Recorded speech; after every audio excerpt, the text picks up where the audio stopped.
ప్రియులారా,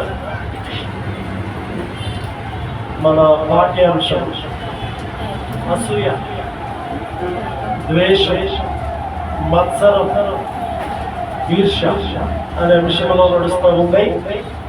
చాలా విషయాలు మనము అసూయ గురించి మాట్లాడుకుంటాం. దేవుని లేఖనములలో నుండి హెబేలు మీద కయ్యను అసూయ పడినట్టు, లేయ మీద రాహేలు అసూయ పడినట్టు, తప్పిపోయిన కుమారుని మీద అన్న అసూయ పడినట్టు, యోసేపు మీద అందరూ అసూయ పడినట్టు చాలా విషయాలు పరిశుద్ధ గ్రంథంలో మనము ధ్యానం చేశాం. యోబు గ్రంథంలో 5వ అధ్యాయము 2వ వచనాన్ని మనం చదివితే, బుద్ధి లేని వారు అసూయ వలన చచ్చెదరు అనే మాట మనకు కనపడతాము. బుద్ధి లేని వారు అసూయ వలన చచ్చెదరు. బుద్ధి లేని వారు వాడలేదు, అమ్మో వాళ్ళకి అదుంది, అమ్మో వీడికి అదుంది, అమ్మో వాళ్ళు డెవలప్ అయిపోతున్నారు అనేటువంటి అంత ఈర్ష, అసూయ లోపల నుండి వారు ఏం చేస్తారంటే అసూయ ద్వారా చనిపోతారు అని లేఖనం మాట్లాడుతూ ఉంది. కనుక ప్రియ దేవుని బిడ్డలారా, ఇక్కడ మనం చూస్తా ఉన్నాం బుద్ధి లేని వారు అనే సత్యం కనపడుతూ ఉంది. ఎస్తేరు గ్రంథంలో 3వ అధ్యాయం 5వ వచనాన్ని చదువుదాం. ఎస్తేరు గ్రంథంలో 3వ అధ్యాయం 5వ వచనం, మొర్దెకై వంగకయు నమస్కరింపకయు ఉండుట హామాను చూచినప్పుడు బహుగా కోపగించి. చాలండి. మొర్దెకై వంగకయు మొర్దెకై నమస్కరింపకయు ఉండుట హామాను చూచి. మరలా 5వ అధ్యాయంలో 9వ వచనంలో కూడా అక్కడ కూడా అతడు కోపగించినట్లు చూస్తూ ఉన్నాము. కొంచెం పైన 9వ వచనం అండి. ఆ దినమందు హామాను సంతోషించి మనోల్లాసము గలవాడై బయలు వెళ్ళి రాజు గుమ్మమునందు మొర్దెకై తన్ను చూచియు అతడు లేచి నిలువకయు కదలకయు ఉన్నందున మొర్దెకై మీద బహుగా కోపగించి. 2 విషయాలు మనం చూస్తూ ఉన్నాం. ఈ 3వ అధ్యాయం ఎస్తేరు గ్రంథం 5వ వచనంలో అతడు బహుగా కోపగించి, ఈ 5వ అధ్యాయం 9వ వచనం ఎస్తేరు గ్రంథంలో అతడు బహుగా కోపగించి. కోపగించడానికి గల కారణం ఏంటండి అని అంటే, మొర్దెకై వంగకయు, మొర్దెకై నమస్కరింపకయు, మొర్దెకై కదలకయు ఉండట వలన హామాను అనేవాడికి మొర్దెకై మీద ఏం కలిగిందంటే కోపం. ఈ కోపం ఎప్పుడు వస్తుంది అని అనుకుంటే అసూయ. ఎంతమంది 127 సంస్థానాలు ఉన్నాయి. ఎక్కడ? రాజైన అహష్వరోషు యొక్క సంస్థానాలు. ఈ 127 సంస్థానాల్లో ప్రతి వ్యక్తి కూడా నన్ను ఫోర్మెన్ అనుకొని, లేక నన్ను గొప్పవాడు అనుకొని, నేను అధికారము కలిగిన వాడనని అనుకుని ప్రతి ఒక్కడు నాకు నమస్కరిస్తున్నాడే, ప్రతి ఒక్కడు నన్ను చూసి మొగ్గుతున్నాడే, ప్రతి ఒక్కడు నన్ను చూసి కదులుతున్నాడే. అయితే ఈ మొర్దెకై అనేవాడు ఏంటి? నన్ను చూసి కదలడం లేదు, నన్ను చూసి వంగడం లేదు, నన్ను చూసి నమస్కరించడం లేదని ఒక రకమైన ఈర్ష్య, ఒక రకమైన అసూయ, ఒక రకమైన మత్సరం. ప్రియులారా, ఇక్కడ మనం చూస్తూ ఉన్నాం, ఇక్కడ చాలా విషయాలు ఇక్కడ వ్రాయబడ్డాయి. అయితే మొర్దెకై వంగనట్టు, మొర్దెకై నమస్కరించనట్టు మనం ఇక్కడ చూస్తూ ఉన్నాం. అయితే కొంతమంది ఉన్నారు అక్కడ, ఆ సంస్థానాల్లో పనిచేసేవారు కొందరు ఉన్నారు. వారు మొర్దెకై దగ్గరికి వెళ్ళి ఏమన్నారు అని అంటే, నువ్వు ఎందుకు ఆయనకి నమస్కరించట్లేదు, నువ్వు ఎందుకు ఆయనకు వంగట్లేదు, నువ్వు ఎందుకు కదలకుండాలా ఉంటున్నావు ఆయన వెళ్తున్నప్పుడు అని అంటుంటే 4వ వచనంలో ఈ ప్రకారము వారు ప్రతిదినము అతనితో చెప్పుచూ వచ్చినను. ఏ ప్రకారము అనంటే చూడండి 3వ వచనంలో, కాబట్టి రాజు కుంభమున నుండు రాజ సేవకులందరూ రాజాజ్ఞానుసారముగా మోకాళ్ళుని హామానునకు నమస్కరించి మొర్దెకై వంగకయు నమస్కారము చేయక ఉండగా రాజు కుంభమున ఉన్న రాజసేవకులు నీవు రాజాజ్ఞను ఎందుకు మీరుచున్నావు అని మొర్దెకైని అడిగింది. అప్పుడు మొర్దెకై ఏమంటా ఉన్నాడు అని అంటే, నేను యూదుడను గనుక ఆ పని చెయ్యజాలను. 4వ వచనములో చివరి భాగములో ఏలయనగా అతడు నేను యూదుడను కనుక ఆ పని చెయ్యజాలనని వారితో చెప్పారు. యూదులు ఎవరికి వంగరు, యూదులు ఎవరికి నమస్కరించరు, యూదులు ఎవరికి కదలరు జీవము గల దేవునికి తప్ప.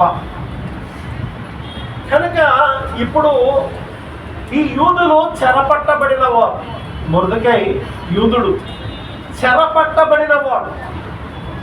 రాజైన అహష్వేరోషు సంస్థానాల్లో ఒక వాచ్మెన్గా పనిచేస్తూ ఉన్నాడు. రాజుగారి దగ్గర ఏం పని చేస్తా ఉన్నాడు? వాచ్మెన్గా పనిచేస్తూ ఉన్నాడు. ఆ 2వ అధ్యాయంలో అతని యొక్క ఉద్యోగాన్ని మనం చూసినట్లయితే చూడండి 19వ వచనం, రెండవ మారు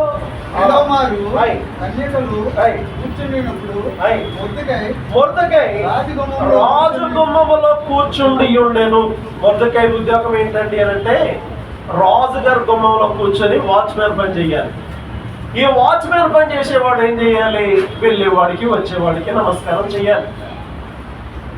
ఇప్పుడు హామాన్ వస్తా ఉన్నాడు, వెళ్తా ఉన్నాడు, మొర్దెకై కదలట్లేదంట, మొర్దెకై వంగట్లేదంట, మొర్దెకై నమస్కరించట్లేదంట. ఈ యొక్క మొర్దెకైతో పాటు పనిచేసే వారందరూ బాబు వాడికి ఒక నమస్కారం చేస్తే దొరికొంది కదా అంటే, నేను యూదుడను ఆ పని చెయ్యజాలను అన్నాడు. నేను యూదుడను ఆ పని చెయ్యజాలనని ఎప్పుడైతే అన్నాడో వారేం చేశారు అని అంటే హామానుకు చెప్పిరి.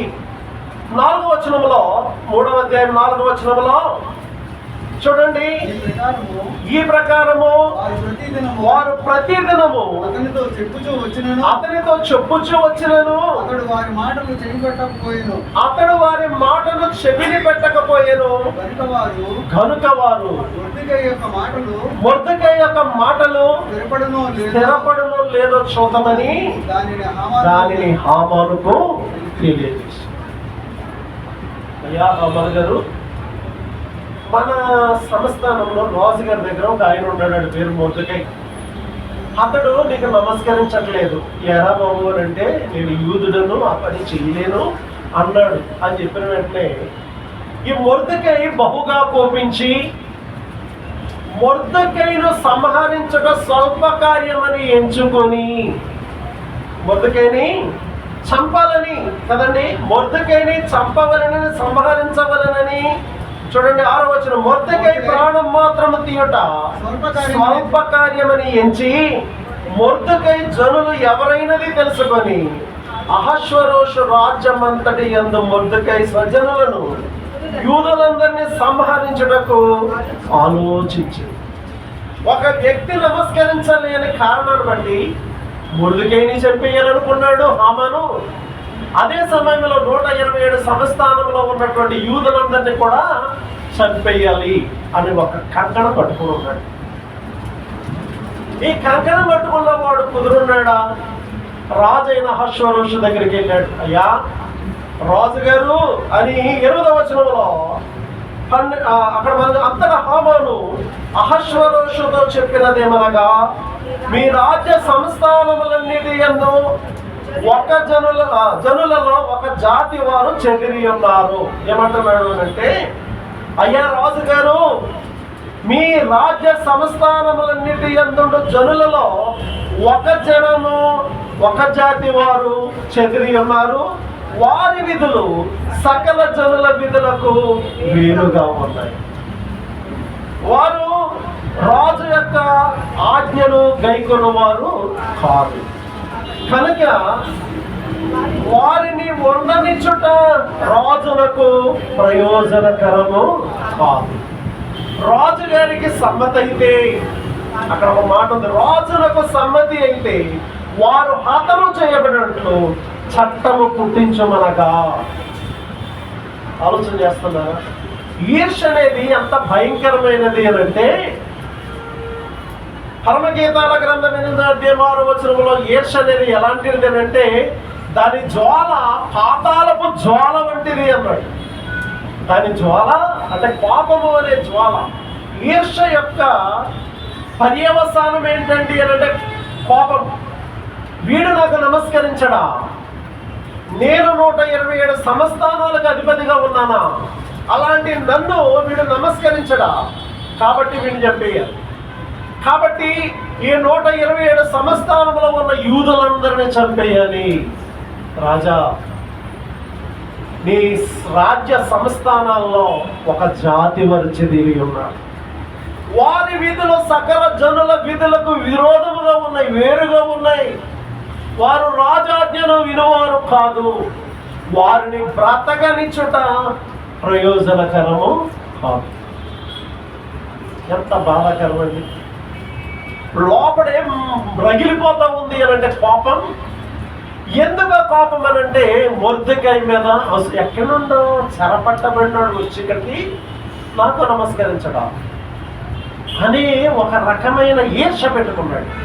ఇప్పుడు యూదులందరినీ కూడా సంహరించడానికి అతడు ప్రయత్నించగా 11వ వచనంలో రాజుగారు అంటాడు, నీ దృష్టికి ఏది అనుకూలమో దానిని చెయ్యమనగా 12వ వచనంలో వెంటనే హామాను రాజుగారి ఉంగరపు ముద్రతో ఒక చట్టము చేయించాడు.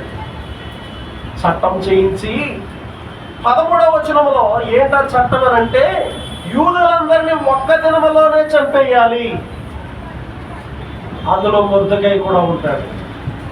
చట్టంలో ఏముంది అంటే, యూదులందరినీ ఒక్క దినములోనే చంపివేయాలి. 12వ వచనంలో మొర్దెకాయి కొరకు చట్టం చేయించాడు. యూదులందరినీ చంపాలని చట్టం చేయించాడు. చట్టం ఎందుకంటే చట్టము అంటే, వారి విధులు సకల జనులకు విరోధముగా ఉన్నాయి, వేరుగా ఉన్నాయి. వారు రాజు మాట వినేవారు కాదు. చట్టం రాజుగారి ఉంగరం యొక్క మొదలతో ఒక చట్టం వచ్చి చేశాడు. ఆ చట్టాన్ని 127 సంస్థానాలకి పంపించేశాడు. అవి పంపబడ్డాయి. ఇదిగో ఒక్క దినములోనే ఈ 127 సంస్థానాల్లో ఉన్న యూదులందరూ చంపబడాలి. ఇది రాజాజ్ఞ, ఒక చట్టం. వారి విధులు సకల జనుల విధులకు వేరుగా ఉన్నాయి. క్రైస్తవుల విధులు నేటి దినాల్లో సకల జనుల విధులకు వేరుగా ఉన్నాయి కనుక క్రైస్తవుల మీద చట్టం వచ్చింది. ఏంటో తెలుసా? వారికి రాయితీలు లేవు, వారికి రిజర్వేషన్స్ లేవు, వారికి అట్రాసిటీ కేసు అనేది లేదు. కొట్టినా కొట్టించుకోవడమే, తన్నినా తన్నించుకోవడమే. కానీ వారు న్యాయం చెయ్యండి ఆ పోలీస్ స్టేషన్కి వెళ్తే వారు న్యాయము ఏమడుగుతారు? వారు నువ్వెవరు, నీ కులమే. ఆనాడు చట్టం వచ్చింది. ఈనాడు కూడా క్రైస్తవులందరిని ఏం చేయాలి? నలిపేయాలి. క్రైస్తవులందరిని ఏం చేయాలి? ఉంచకుండా ఉండాలి. కనుక అక్కడ యూదులందరినీ చంపేయాలని ఒక చట్టం తీసుకొచ్చారు. ఆ సంగతి మొర్దెకాయికి వినపడ్డదట. ఏమండి, ఆ సంగతి ఎవరికి వినపడ్డాది అని ఆలోచన చేస్తే మొర్దెకాయికి వినపడ్డాది. అప్పటికే తాకీదులు సిద్ధపరచబడ్డాయి, ఆ డాక్యుమెంటేషన్ అంతా అయిపోయింది. రాజుగారు ముద్ర వేశారు. 127 సంస్థానాలకు వెళ్ళిపోయినాయి ఆ కాగితాలన్నీ. ఒకే దినం ఫలానా దినం అని చెప్తామా, దినాన్న వారందరినీ, యూదులన్న వారందరినీ చంపేయాలి. మరి మొర్దెకై ఏమవ్వాలి? 5వ అధ్యాయం 14వ వచనంలో చూడండి. 5వ అధ్యాయంలో 50 మూరల ఎత్తైన ఉరిపయ్య మొర్దెకై కొరకు సిద్ధము చేసెను. మొర్దెకై ఏమవ్వాలి? ఉరి తీయబడాలి. మిగిలిన వారందరూ ఏమవ్వాలి? చంపబడాలి. ఇదొక కానూన్, ఇదొక చట్టం ఏర్పాటు చేశారు కదా. ఎంత బాధాకరమో చూడండి. ఆ మాట, ఆ సంగతి 4వ అధ్యాయం 1వ వచనంలో మొర్దెకైకి తెలియగానే కదా, ఆ సంగతి మొర్దెకైకి తెలియగానే మొర్దెకై తన బట్టలు చింపుకొని, గోనె పట్ట కట్టుకొని, బూడిద పోసుకొని కదా, అక్కడ మనం చదువుతా ఉన్నాం. బట్టలు చింపుకొని, రెండవది గోనె పట్ట కట్టుకొని, బూడిద పోసుకొని. ఈ మూడింటికి అర్థం ఏంటంటే తను తాను తగ్గించుకొని దైవ సముఖములో ప్రార్థన ఎలా చేయాలో చెప్తా ఉన్నాడు. తను తాను తగ్గించుకొని అనంటే ఉన్న వస్త్రాలు చింపుకొని, ఆ బూడిద పోసుకొని, గోనె బట్ట కట్టుకొని, మహాశోకముతోను మహారోదనముతోను ప్రార్థించడం మొదలుపెట్టాడు. రాజుకు ముందు ఎంతకు వెళ్ళాడు. తనతో పాటు ఉన్న యూదులందరూ కూడా అక్కడ మనం చూస్తా ఉన్నాం. వారు కూడా ఏం చేస్తా ఉన్నారు అంటే మహాశోకముతోను, మహా దుఃఖముతోను, మహా ఏడుపుతోను వారు కూడా ఏం చేస్తున్నారు అంటే ఉపవాస ప్రార్థన చేస్తారు. కారణం, మనము చంపబడతాం అనే విషయము మొర్దెకైకి తెలుసు. యూదులందరూ హతము చేయబడతారు అన్న విషయం మొర్దెకైకి తెలుసు. కనుక మొర్దెకైతో ఉన్నటువంటి యూదులందరూ కూడా మహా ఏడుపు, మహాశోకము, మహారోదనము చేస్తూ వారు ప్రార్థన, ఉపవాస ప్రార్థన చేస్తున్నట్లుగా మనం చూస్తూ ఉన్నాం. అదే సమయంలో 16వ వచనానికి మనం వస్తే రాణి అయిన ఎస్తేరు కూడా 3 దినములు ఉపవాస ప్రార్థన చేస్తున్నట్లుగా చూస్తూ ఉన్నాం. తన పనికెత్తెలు కూడా 3 దినములు ఉపవాస ప్రార్థన చేసినట్లుగా మనం చూస్తూ ఉన్నాం. ప్రియులారా, ఈ విషయాలు ఎందుకు చెప్తా ఉన్నాను అంటే ఒక శాసనం చేయబడ్డాది, యూదులందరూ చంపబడాలి. ఇప్పుడు మొర్దెకై కానీ ఆయనతో ఉన్నటువంటి యూదులందరూ కానీ మహాశోకము, మహారోదనము, మహా ఏడుపుతో ఉపవాసం ఉండి ప్రార్థించారు. అంతఃపురంలో ఉన్నటువంటి రాణి అయిన ఎస్తేరు కూడా ఉపవాసం ఉండి ప్రార్థించింది. తన పనిగత్తెలు ఉన్నారు, వారు కూడా అక్కడ అంతఃపురంలో ఉపవాసం ఉండి ప్రార్థన చేశారు. ప్రార్థనలు ఊరుకుపోతాయా? ఎప్పుడైతే ప్రార్థన చేశారో దేవుడు రాజు గారికి నిద్ర పట్టకుండా చేశాడు. ఏం చేశాడు? 6వ అధ్యాయం 1వ వచనం, ఆ రాత్రి నిద్ర పట్టకపోయినందున రాజ్యపు సమాచార గ్రంథము తెమ్మని రాజు ఆజ్ఞయ్యగా. ఏమండి, మరి అబ్బాయి నిద్ర రావట్లేదు. రాజ్య సమాచారపు గ్రంథం ఉంటది కదా, అసలు ఇప్పుడు వరకు ఏమేం జరిగాయో నాకు తెలియలేదు, ఒకసారి తీసుకురండి అని చదువుకున్నాం అని అంటే వాళ్ళు తీసుకొచ్చారు. ఇప్పుడు ఆ గ్రంథాన్ని చదువుతూ ఉన్నప్పుడు ఏమైంది అని అంటే ఒక చక్కని మాట ఉంది. 2వ వచనంలో, ద్వారపాలకులైన బిగ్దాను, తెరేషు అను రాజు యొక్క 2 నపుంసకులు రాజైన అహష్వేరోషును చంప ప్రయత్నం చేసిన సంగతి మొర్దెకై తెలిపినట్టు అందులో రాయబడి ఉండేది. రాజుగారిని ఇద్దరు చంపడానికి వచ్చారంట.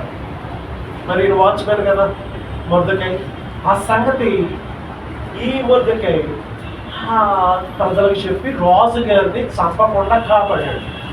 ఇంకా కొంచెం వివరంగా 2వ అధ్యాయంలో మనం చదువుదాం. 12వ వచనం, 2వ మారు కన్యకలు ఎస్తేరు రాజు యొక్క పోషణ ఇవన్నీ మాట్లాడుతూ ఉండగా చూడండి, 21వ వచనం, ఆ దినములలో మొర్దెకై రాజు యొక్క గుమ్మమున కూర్చుని ఉండగా రాజు యొక్క ఇద్దరు షండులైన బిగ్తాను తెరషు ద్వారపాలకులు కోపాగ్రస్తులై రాజైన అహష్వేరోషును చంపుటకు ఆలోచించుకొని ఉన్నాడు. ఈ సంగతి మొర్దెకై తెలియబడి ఉండినందున అతడు దానిని రాణి అయిన ఎస్తేరుతో చెప్పాను. ఎస్తేరు మొర్దెకై యొక్క పేరట రాజులకు దానిని తెలియజేసింది. చదండి, వాచ్మెన్, నమ్మకమైన వాచ్మెన్. ఇప్పుడు రాజుగారికి నిద్ర ఎందుకు పట్టడం లేదు దేవుడు అని అంటే యూదులందరూ సంహరించబడాలి. రెండవదిగా మొర్దెకై కూడా చంపబడాలి. కాబట్టి వారు ప్రార్థన చేశారు, రాజుగారికి దేవుడు నిద్ర పట్టడం లేదు. ఇప్పుడు రాజుగారు సమాచార గ్రంథమును తీసుకొని రమ్మని చెప్పగా అందులో మొర్దెకై వారిని అనగా రాజుగారిని తప్పించినట్లు, దేని నుండి? మరణము నుండి వ్రాయబడ్డది. రాజుగారిని తప్పించినట్లు అందులో వ్రాయబడి ఉంది. ఇప్పుడు రాజుగారు అంటున్నాడు, మరి ఎంత గొప్ప కార్యము చేసిన మొర్దెకైకి ఏమైనా బహుమానం ఇచ్చారా అని అన్నప్పుడు వారు లేదు అన్నారట. వారు ఏమన్నారు అని అంటే లేదు అని చెప్పారట, చెయ్యలేదని ప్రత్యుత్తరం ఇచ్చింది. 6వ అధ్యాయంలో 3వ వచనంలో చెయ్యబడలేదని ప్రత్యుత్తరం ఇచ్చింది. అప్పుడు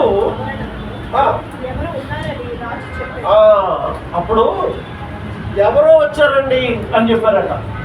ఎందుకు ఎవరు వచ్చారు? హామాను వచ్చాడు. ఇప్పుడు హామానుతో రాజుగారు చెప్తా ఉన్నాడు, అయ్యా రాజు ఘనపరచను అపేక్షించిన వారికి ఏమేం చెయ్యాలి? ఒక రాజుగారు ఒక వ్యక్తిని కనపరచాలంటే అతనికి ఏమేం చెయ్యాలి అని అన్నాడంట. ఎవరిని? హామానును, శాసనం పుట్టించిన వానితో చెప్తా ఉన్నాడు. అతడు ఏమనుకున్నాడు, నన్ను తప్ప ఇంకెవరిని రాజుగారు గొప్పని చేస్తారు అని అనుకుని దురాశ అంట, దొక్కని చేయటట. ఏమేమి అడగడం చూశారు అక్కడ? చదవమ్మా. రాజు ధరించుకొను రాజవస్త్రములను రాజు యొక్క గుర్రమును చూశారు ఎన్ని అడిగేస్తున్నాడు అంటే రాజుగారి తల మీద కూడా ఈయన కావాలి. ఎంత కోరం కిరీటం పెట్టండి సార్ ఆయనకి అంటే బాగుండేమో, కానీ రాజుగారు ధరించే వస్త్రం కావాలి, రాజుగారు ఎక్కే గుర్రం కావాలి, రాజుగారు వాడే ఆ కిరీటం కావాలి అని చెప్తా ఉన్నాడటండి. ఎంత బాధాకరమో ఆ విధముగా చెప్పగా చదవండి. ఒకడు తీసుకొని రాగా గనులైన రాజు యొక్క అధిపతులను ఒకడు ఆ వస్త్రములను ఆ గుర్రమును పట్టుకొని రాజు గణపరచను అపేక్షించు వానికి ఆ వస్త్రములను ధరింపజేసి ఆ గుర్రం మీద అతను ఎక్కించి రాజవీధులలో అతను నడిపించును. రాజు గణపరచను అపేక్షించే వానికి ఈ ప్రకారం చేయతగునని అతని ముందు చాటించారు కదా. బాగానే ఉన్నంత వరకు. ఇప్పుడు రాజుగారు ఏమంటున్నాడు అని ఆలోచన చేస్తే తరువాత మొర్దెకై రాజు గుమ్మమునొద్దకు వచ్చాను. అయితే హామాను చూడండి, చదవండి. అందుకు రాజు నీవు చెప్పిన ప్రకారమే శీఘ్రముగా ఆ వస్త్రములను ఆ గుర్రమును తీసుకొని రాజగుమ్మమునందు కూర్చొని ఉన్న దూతుడైన మొర్దెకైకి అలాగుననే చేయము. నీవు చెప్పిన దానిలో ఒకటి విడువక అంతయు చేయమని హామానునకు ఆజ్ఞ ఇచ్చాను కదండి. అయ్యా ఆ కిరీటం అన్నాం, ఆ గుర్రం అన్నాం, నా కిరీటమే, నా గుర్రమే, నా వస్త్రమే. నువ్వేం చేయాలో తెలుసా? ఆ మొర్దెకై వాచ్మెన్ కూడా కూర్చొని ఉన్నాడు కదా, అతను ఉడికించేసి అతనికి అలా వీధుల్లో తిప్పుతా ఉండాలన్నాడు. ఇప్పుడు ఏమైంది? దురాశ దుఃఖానికి చేటు అన్నట్టుగా ఇప్పుడు హామాను పరిస్థితి ఏమయ్యిందండి అని ఆలోచన చేస్తే ఆ ప్రకారమే హామాను ఆ వస్త్రమును ఆ గుర్రము మీద అతని ఎక్కించి రాజవీధిలో అతను నడిపించుచు రాజును అపేక్షించు వారికి ప్రకారము చేయమన్నాడు. అతని ముందర చాటించాను. తరువాత మొర్దెకై రాజు గుమ్మమునొద్దకు వచ్చాడు. అయితే హామాను తల కొప్పుకొని దుఃఖించుచు తన ఇంటికి త్వరగా ముఖం కట్టుకోవాల్సిన పరిస్థితి ఎందుకు వచ్చిందండి? దుఃఖించవలసిన పరిస్థితి హామానికి ఎందుకు వచ్చిందండి అని అంటే, ఈర్ష్య, అసూయ ఎంతవరకు తీసుకెళ్తుంది అని అంటే, మొదలే ఆడొక్కడ నమస్కరించకపోతే ఏంటి అనుకోలా. వాడు ప్రాణం తీయటం స్వల్పకార్యమని ఎంచుకున్నాడట. అక్కడితో అయిపోయిందా? యూదులందరినీ సంహరించేయాలట. వీరందరూ ప్రార్థించారు. మొర్దెకై ప్రార్థించాడు. మొర్దెకైతో ఉన్న యూదులందరూ ప్రార్థించారు. రాణి అంతఃపురంలో ఉన్న ఎస్తేరు ప్రార్థించింది. తనతో ఉన్న పరిగెత్తులు కూడా ప్రార్థించారు. ఏ ప్రార్థన? ఉపవాస ప్రార్థన. ఎప్పుడైతే ఉపవాస ప్రార్థన చేయటం మొదలు పెట్టారో, దేవుడు ప్రార్థన మీ రాజుగారికి నిద్ర పట్టినవ. ఇప్పుడు రాజుగారే మాట్లాడుతున్నారు. అవన్నీ కూడా మొర్దెకైకి ధరింపచేయండి. ఇప్పుడు హామాను ముఖం కప్పుకున్నాడు. హామాను దుఃఖిస్తూ ఉన్నాడు. హామాను ఇంటికి వెళ్ళిపోయాడు. ఎంత బాధాకరం! ఈర్ష్య పాతాళమంత కఠోరమైంది అన్నాడు.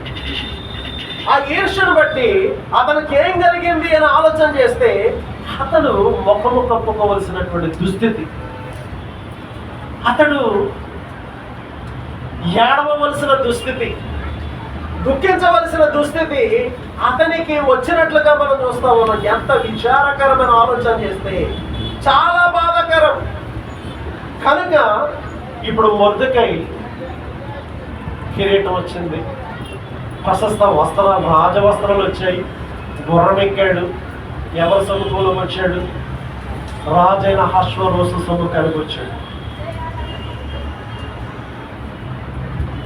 అదే సమయంలో రాణి ఎస్తేరు ఏం చేసిందంటే, ఒక విందు చేయించి రాజా, ఆ విందుకు నువ్వు రావాలి, హామాను కూడా రావాలి. ఇప్పుడు హామానును రమ్మని ఆవిడ కబురు పెట్టిందండి. కబురు పెట్టగా హామాను కూడా ఆ విందుకు వచ్చినట్లుగా మనం చూస్తూ ఉన్నాం. ఆ విందుకు రాగా ఇప్పుడు రాజుగారు అడుగుతున్నాడు, అసలు ఏంటి నీ సమస్య, అలా ఉన్నావు? రాజ్యంలో సగమైన నీకు ఇచ్చేస్తాను ఎస్తేరు, అసలు ఎందుకు అలా డల్గా ఉన్నావు అని అంటే, అప్పుడు 7వ అధ్యాయంలో ఆమె జవాబిస్తుంది. 3వ వచనం, అప్పుడు రాణి అయిన ఎస్తేరు ఇలాగ ప్రత్యుత్తరమిచ్చెను, రాజా, నీ దృష్టికి నేను దయ పొందిన దానిని ఎడల రాజువైన తమకు సమ్మతి అయితే, నా విజ్ఞాపనను బట్టి, నా ప్రాణమును, నా మనవిని బట్టి, నా జనులను నా కనుగరింపబడుతురు గాక, సంహరింపబడుటకును, హతము చేయబడి నశించుటకును, నేనును నా జనులు కూడా అమ్మబడిన వారము. మేము దాసులముగాను దాసురాండ్రముగాను అమ్మబడిన ఎడల నేను మగుడుగా నుండును. ఏలయనగా మా విరోధిని తప్పించుకున్నకై మేము రాజుకు తమని శ్రమపరచడం యుద్ధము కాదు. చాలండి. తను చెప్పుకుంటుంది, రాజా మేము అమ్మబడినవా, మేము దాసులు, మమ్మల్ని ఈ విధంగానే నా బ్రతకనివ్వట్లేదు, మా విరోధం ఉన్నాడు అని అంటే, అహష్వేరోషు అడుగుతున్నాడు, ఎవరు నీ విరోధి అని అంటే, ఈ దుష్టుడైన ఈ హామానే అనే మాట అక్కడ చూడండి. 9వ వచనం, ఎస్తేరు మా విరోధి అయికు ఈ పగవాడైన దుష్టుడైన ఈ హామానే అని చెప్పిందట. వెంటనే 7వ వచనంలో, రాజు ఆగ్రహం పొంది ద్రాక్షారసపు విందును విడిచి నగరులకు వెళ్ళిపోయాడట. ఏంటి, నాతో ఉన్నవాడు మిమ్మల్ని చంపేస్తానంటున్నాడా? అంటే నా దగ్గర పనిచేసేవాడు నిన్ను రాణి అన్న సంగతిని కూడా మర్చిపోయి నిన్ను చెప్పేస్తానంటున్నాడా? నీ జనాంగాన్ని చెప్పేస్తానంటున్నాడా అని ఆ విందులో నుండి మధ్యలో లేచిపోయి తన అంతఃపురానికి రాజుగారు వెళ్ళిపోయాడు. ఈ లోపల హామాన్ అనేవాడు వచ్చాడండి. హామాన్ అనేవాడు వచ్చి ఆ 8వ వచనంలో, ద్రాక్షారసము విందు స్థలమునకు రాజు తిరిగి రాగా ఎస్తేరు కూర్చుండిన సయ్య మీద హామాను పడి ఉండటం చూసి, వీడు ఇంటిలో నా సముఖము ఎదుటనే రాణిని బలవంతము చెయ్యునా కదా. పాప హామాను బతిమంటాకు వచ్చాడు. అమ్మ రాజుగారు అలాగే వెళ్ళిపోయింది కదా, వీరు తప్పు అయిపోయింది క్షమించు అని చెప్పడానికి వస్తే ఎస్తేరు ఏమీ మాట్లాడలా, హామాను ఏమీ మాట్లాడలేదు. కానీ రాజుగారు మళ్ళీ తిరిగి వచ్చారు. తిరిగి వచ్చి నేను ఎక్కడైతే కూర్చుంటానో నా శయ్య మీద ఈ పనుడు హామాను అనేవాడు కూర్చుంటాడా, నా ఎదురైనా భార్యను బలవంతం చేస్తాడా, వీడిని ఉరిదీసేయండి అన్నారట. ఏమన్నారు? వీడిని ఉరిదీయమన్నారు. అప్పుడు 10వ వచనం చదివితేనండి, కాగా హామాను మొర్దెకై కొరకు సిద్ధము చేసిన ఉరి కొయ్య మీద వారు అతనినే ఉరిదీసిరి. అప్పుడు రాజు యొక్క ఆగ్రహము చల్లారి. ఈర్ష, అసూయ, మత్సరం, ద్వేషం ఎక్కడికి తీసుకెళ్ళిందండి అని అంటే పాతాళం అంత కఠోరమైంది అన్నాడు కనుక, బుద్ధిహీనులు అసూయ వలన చచ్చేదని అన్నాడు కనుక హామాను బుద్ధిహీనుడుగా, హామాను ఈర్షపడినట్లుగా మనం చూసాం. చివరికి ఏమయ్యాడండి అని అంటే అతడు ఉరి తీయబడినట్లుగా మనం చూస్తా ఉన్నాం. ఉరి తీయబడ్డాడు. ఎంత విషయం!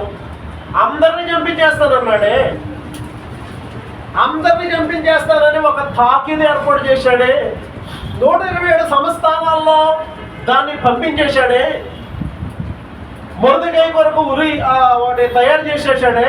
50 అడుగులు ఎత్తంట, 50 మూరల్లో ఎత్తంటది. అంత పెద్ద ఉరి ఆయన కొరకు సిద్ధం చేశాడే. చివరికి ఏమయ్యాడు అని అంటే తాను తవ్విన కుండలో తానే పడింది. ఇప్పుడు విచారమైన సంగతి ఏంటండి అని అంటే హామాను చంపబడ్డాడు.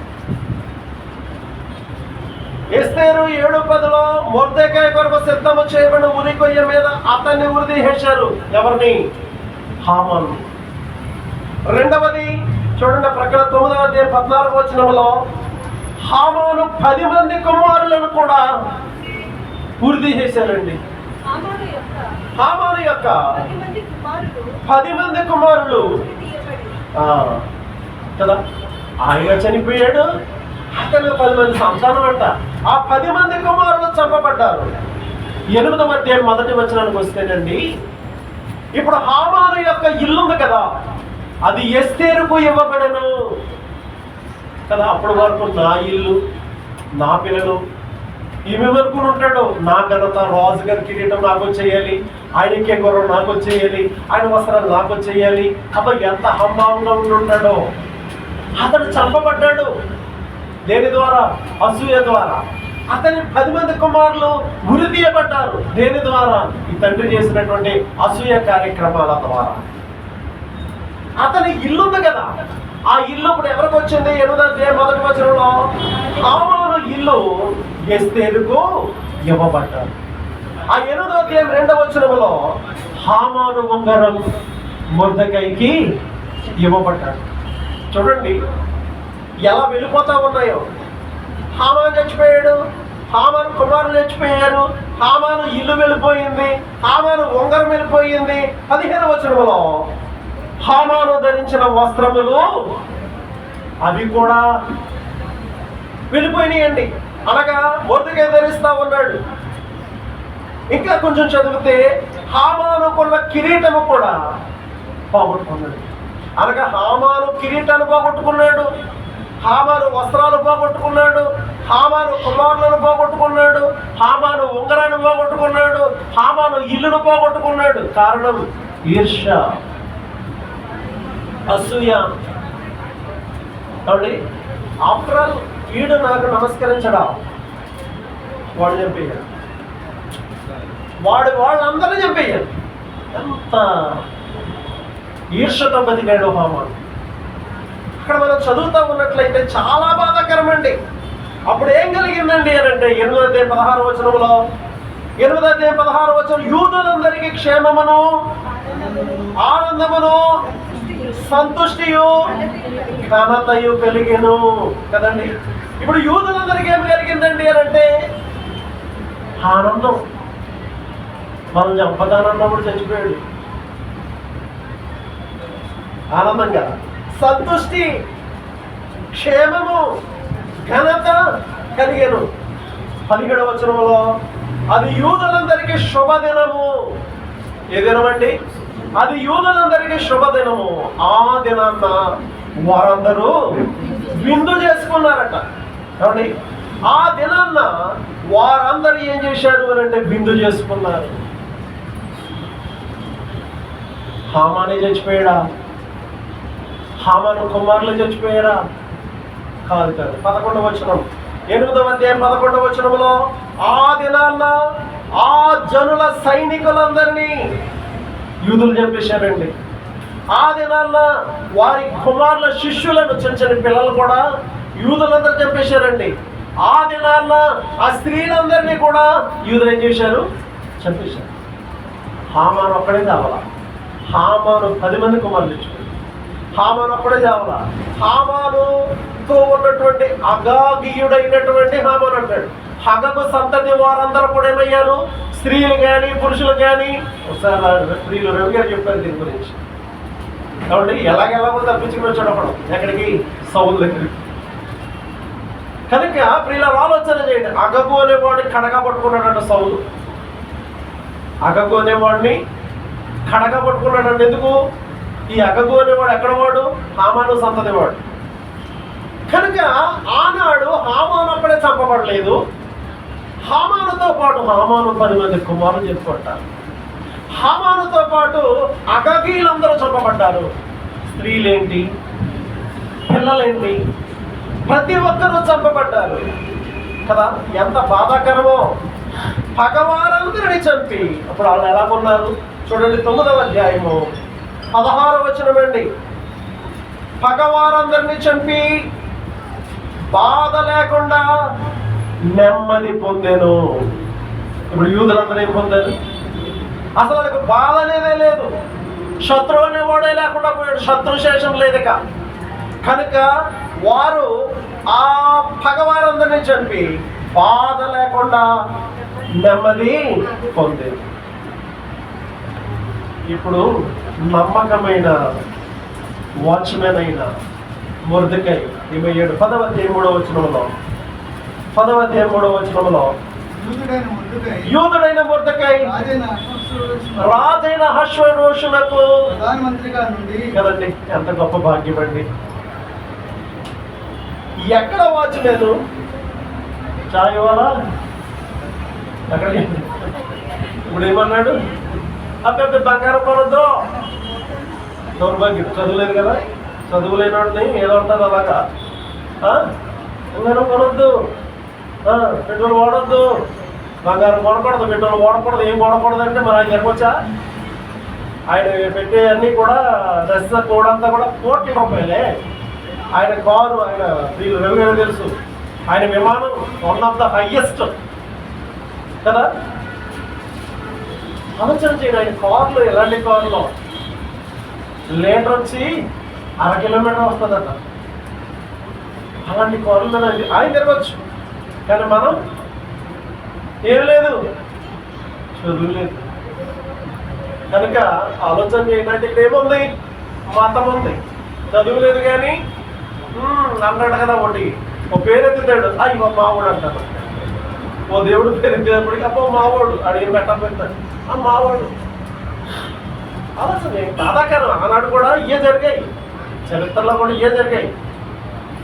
యూదులు ఉండడానికి వీలు లేదు, ఇప్పుడు క్రైస్తవులు ఉండడానికి వీలు లేదు. విచారం. మీరు సోషల్ మీడియాలో చూస్తూ ఉంటే ఆ మాటలు వింటా ఉంటే చాలా బాధాకరం. ఆ రోజుల్లో దేవుడు అద్భుతాలు చేసేవాడు, ఇప్పుడు కూడా అలా చేసేస్తే బాగుంటుంది, ఆ ఫీలింగ్ వస్తూ ఉంటారు. వీళ్ళరా ఆలోచన చేయండి. ఇప్పుడు మొర్దెకై ఏమయ్యాడు అని అంటే నమ్మకస్తుడైన మొర్దెకై, వాచ్మెన్ చేస్తున్న పనివాడైనటువంటి మొర్దెకై అహష్వేరోషు రాజునకు ప్రధానమంత్రి. 127 సంస్థానాలకి మొర్దెకై ప్రధానమంత్రి. ఇంకేం చేశాడంటే అతను ప్రధానమంత్రి అయ్యి తన వారందరితో సమాధానంగా మాట్లాడుతూ తన జనుల క్షేమమును విచారించుచు యూదులలో గొప్పవాడయ్యి అందరికీ ఇష్టడుగా ఉన్నాడట. అతను ప్రధానమంత్రి అయ్యాడు. రాయబడ్డది, అతను ప్రధానమంత్రి అయ్యాడు. అతడు ఇంకేమన్నాడు? అందరితో సమాధానంగా మాట్లాడుతూ ఉన్నాడు. జనుల యొక్క క్షేమాన్ని విచారిస్తా ఉన్నాడు. అతడు గొప్పవాడయ్యాడు, తన ప్రజలందరికీ ఇష్టడుగా. ఆలోచన చేస్తున్నారా? అసూయ పడినోడు, ఈర్ష పడినోడు, మత్సరం పడినోడు యూదుడు అంటాడు అనుకున్నాడట కదా. యూదుడైతే నమస్కారం చేయడా, అసలు నేను ఉంచకూడదు, అసలు వీళ్ళు వారినే ఉంచకూడదు రాజా. మన రాజ్య సంస్థానములలో ఒక జాతి వారు చెదిరి వచ్చారు, వారి విధులు సకల జనుల విధులకు వేరుగా ఉన్నాయి. మరి క్రైస్తవుల విధులు ఎలా ఉంటాయి? వేరుగానే ఉంటాయి కదండి. కనుక వారు రాజాజ్ఞను అనుసరించేవారు, వారిని ఉండనిచ్చటానికి ప్రయోజనకరము. ఎంత బాధాకరం! ఈర్ష, అసూయ, ద్వేషం, మత్సరం, వీటి ద్వారా ఏమి సంపాదించాడయ్యా అని ఆలోచన చేస్తే మరణం. అతనితోనే కాదు, కుటుంబంలో 10 మంది కొడుకులంటే ఎలా ఉంటుంది చెప్పండి. తన వారు అగగీలందరూ కూడా చంపబడ్డారు. ఎంత బాధగా పిల్లల, పెద్దల, స్త్రీల అందరూ చంపబడ్డారు. అసలు శత్రుశేషం అనేదే లేదట. వారందరూ నెమ్మదిగా ఉన్నారు. చెరపట్టబడిన వారు వారిని కాని దేశంలో, హిందూ దేశం మొదలుకొని కూషు దేశం, ఆఫ్రికా వరకు వారు ఎలా ఉన్నారండి అని అంటే నెమ్మది కలిగి. కనుక విశ్వాసులమైన మనము ఏం చెయ్యాలి అంటే గలతీయులకు రాసిన పత్రిక 5వ అధ్యాయము 26వ వచనం అండి. ఆ మాట చదివి ముగిస్తాను. గలతీ 5:26లో గలతీయులకు రాసిన పత్రిక దొరికిందా? మనము ఒకరినొకరు ముందు ఒకరినొకరము అసూయ పడకయుందుము అంటే. కాబట్టి మనము ఒకరినొకరము అసూయ పడకయుందుము. అసూయ ద్వారా హామాను ఏమి సంపాదించాడండి? మరణం, నష్టం. బుద్ధి లేని వారు అసూయ వలన. మనకి మాటలు గుర్తుంచుకొని మనతో ఉండేవారు కొంతమంది గొప్పవారం వచ్చు ప్రభుని పొందడాలి. ఆయన గొప్పగా ఉంటే మనకి ఏదో రోజులు కనిపిస్తుంది. ఆయనకి సంతోషించాలి తప్ప టీయా నింపిస్తాడులే అని అనుకోవాలి తప్ప వారిని చూసి ఈర్షపడిపోయి ఫేస్లు మార్చేసుకుని అవసరమా? కనుక అసూయ పడక ఉందుము. దేవుడి మాటలు దీవించి ఆశీర్వదించను కాక. పరిశుద్ధ ప్రేమ నమ్మకమైన మా తండ్రిని కొందనాలు. అసూయ ద్వారా నష్టం ఉంది, అసూయ ద్వారా భయంకరమైన స్థితి ఉందన్న సత్యాన్ని హామాను ద్వారా మీరు మాకు నేర్పించారు. నీ పిల్లలమైన మేము ఇదిగోనైనా ఈ భూలోకంలో జీవిస్తూ ఉంటాయి. అసూయలు, మత్సరము, ఈర్ష అనే దానికి దరికిపోకుండా నిన్నే రాజుగా ముందు పెట్టుకోడు. మా జీవితాలు గడుపుకుంటానికి సహాయం తెచ్చి యేసుక్రీస్తు వారి ఘనమైన నామములో ప్రార్థన చేయించున్నాం మా పరమ తండ్రి.